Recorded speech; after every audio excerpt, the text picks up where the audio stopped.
fa efatra amby roapolo ora tao aorianan'izay fanambarana sy fivoriana izay nataon'ny toroekany sadek izay moa dia efa namoaka ny valiteniny kosa ny avy amin'ny ankolafy ravalomanana. Nisy ny fanambarana izay nataony Andriamatoa Marika Ravalomanana androany tetsy amin'ny Magro Behoririka.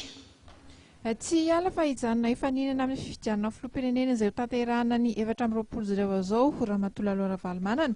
Hoy Marika Ravalomanana androany nandritra ny fidiran'ny vantana any telefônina izay nataony teny amin'ny Magro Behoririka.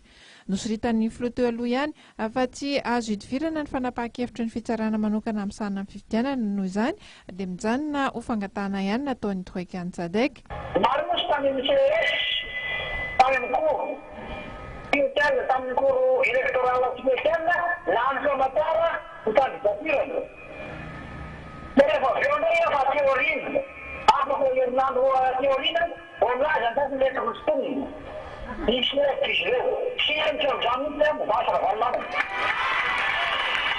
Ny kasany zay nanao ny ataony, tsy manara dalàna, tsy manaja akekitony dia atao, ankatrahana ny kandidatira. Ele atao hoe procedure tsy manaja procedure.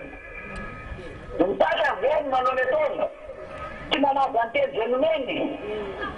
Nahoatra nisy niafiesy ny voizina tamin'izay dia hoe tika aleo tamin'ny litaka avokoa izany tena manjaka demokrasia satria Madagasikara.